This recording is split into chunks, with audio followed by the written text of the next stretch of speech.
Hey everyone, and welcome back. Ready for a deep dive into something fascinating? We're talking wealth psychology today. You guys sent in some really interesting excerpts from Harv Eker's book, Secrets of the Millionaire Mind. And we're going to unpack all that juicy stuff about how our minds are wired, or maybe not wired, for wealth. Definitely. So have you ever noticed how some people just seem to attract money like magnets, while others, they might work super hard, but they just can't seem to get ahead financially? Right, right. Well, Eker says it all comes down to what he calls our money blueprint. It's this subconscious programming deep inside us that dictates our comfort zone when it comes to money. It's pretty amazing when you think about it, this blueprint. It's like it's been there since we were kids, shaping our beliefs about money, how we act around money, and we're not even aware of it most of the time. And it all starts with those little things we hear while growing up, right? Like, how many times did you hear, money doesn't grow on trees, or we can't afford that? Oh, yeah. Those phrases, they seem harmless at the time, but But they really stick with you, don't they? Like those seemingly insignificant comments, they get repeated over and over again, and they become these beliefs that are deeply ingrained in us. They become our financial programming, the software running in the background that affects all our decisions about money, even years later. right. And it's not just what we hear, it's what we see, too. Exactly. Our young minds, they're like sponges, soaking up everything around them. We watch how our parents handle money, how they talk about it, even their unspoken attitudes towards it. It's like that saying, monkey see, monkey do, but with money. Aker actually compares it to that in the book. Huh. That's a great way to put it. And when you think about it, it makes sense. If you grew up with parents who were always stressed about money, always fighting about bills, Chances are you might have picked up on that same stress and anxiety around finances. or maybe your parents were incredibly frugal, always saving for a rainy day. And now you find yourself doing the same thing, even if you don't have to be quite so cautious. It's incredible how those early experiences shape our financial realities, often without us even realizing it. It's like we're unconsciously repeating the patterns we saw in our childhood homes. And sometimes it goes even deeper than just observing our parents' habits. Sometimes there are specific events, emotionally charged moments from our childhood that can have a profound and lasting impact on our financial blueprints. Like that story Iker tells about the woman who saw her father have a heart attack during an argument about money, no less. It's heartbreaking. Well, it's such a powerful example, isn't it? And it created this incredibly strong association in her mind between money and pain. Right. And that association, even though it was formed in childhood, it stayed with her. And it ended up sabotaging her own financial success later in life because her subconscious was trying to protect her from experiencing that same pain again. Wow, our subconscious minds are really powerful, aren't they? They are. They're constantly working to keep us safe, even if it means holding us back in some ways. It's like it's trying to protect us, but sometimes that protection comes at a cost, right? Exactly. It's about finding that balance, understanding those deeply rooted beliefs, and then consciously choosing whether they still serve us today. I like that. Consciously choosing. So we've uncovered some of these potential money gremlins from our past, but how do we actually go about changing those deeply ingrained beliefs? Is it even possible to rewrite our financial programming? Stay tuned because we'll be right back after the break. It's a little scary to think about, right? All those subconscious beliefs holding us back. It can feel overwhelming, but here's the good news. Once we're aware of those patterns, once we bring them to the surface, we can start to change them. Okay, so let's say we've done some soul searching and identified a few of those limiting beliefs, those money gremlins, as Eker calls them. Where do we go from there? Well, Eker lays out a four-step process in the book: awareness, understanding, disassociation, and reconditioning. Okay, I like it. It's like a roadmap to financial freedom. Exactly. And we've already tackled the first step, awareness, by talking about those early influences and experiences. Right, shining a light on those subconscious patterns. Exactly. And the next step, understanding, is all about digging deeper into those beliefs. It's about asking ourselves, where did this belief come from? What experiences or messages shaped it? So it's like tracing those money messages back to their source, figuring out the root cause. That's a great way to put it, because once we understand the origins of those beliefs, we can start to loosen their grip on us. So that's where disassociation comes in step 3. You got it.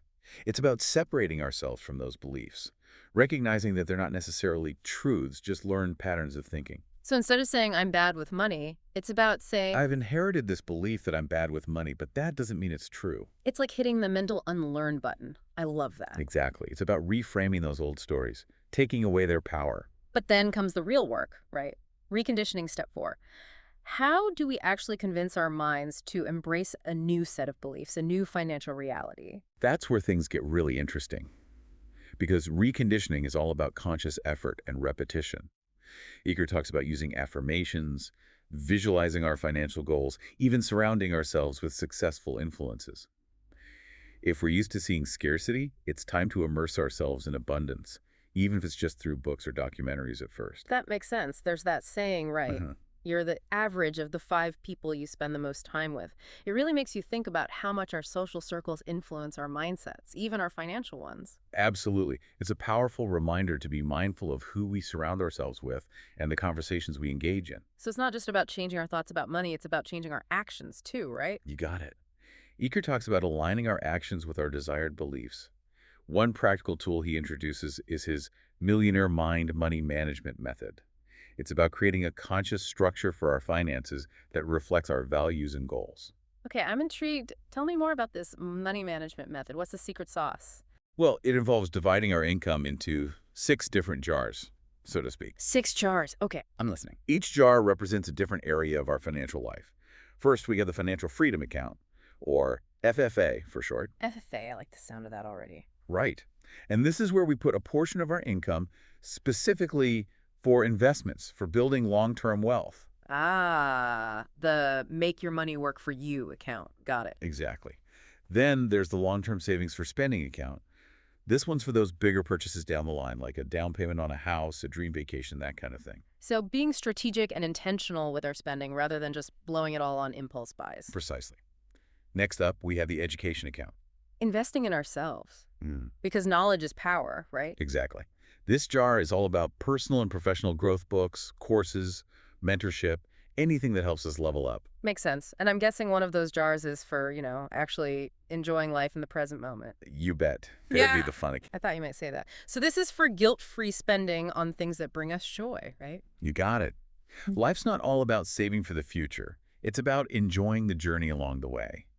And of course, we can't forget about the necessities account. Right. The essentials, rent, bills, groceries, all that good stuff. Exactly. And last but certainly not least, we have the give account. Ah, giving back. Eker talks a lot about generosity in the book. He does. And this is where we allocate a percentage of our income, specifically for charitable giving or supporting causes we believe in.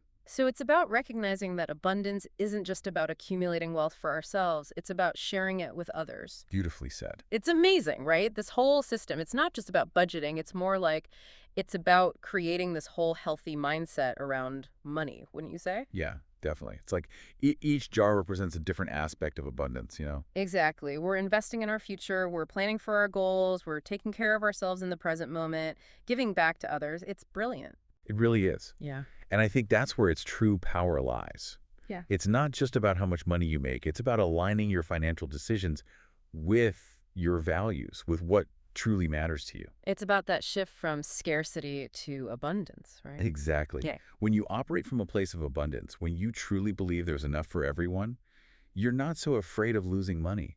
You trust that you can always create more. There's that Eker quote that I absolutely love. He says, if your financial thermostat is set too low, you might be limiting not only your own potential for wealth, but also your capacity to make a difference in the world. It's so true. It's like our beliefs about money, they don't just affect us, they affect our ability to give back, to make a difference. Absolutely. When you break free from those limiting beliefs, it opens up so many possibilities, not just financially, but in every area of life. It's about realizing that money, it's not just this like evil thing or something to be feared. It's a tool. Yeah. And it can be used for so much good in the world. This has been such an eye-opening conversation.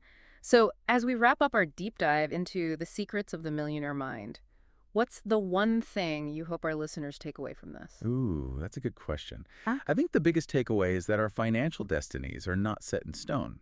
We have the power to change our money blueprints, to create a life of abundance, and to use our wealth to make a positive impact on the world. It's an inspiring message to end on. For everyone listening, we'd love for you to think about this. What could you achieve if you truly believed that money could be a force for good in your life?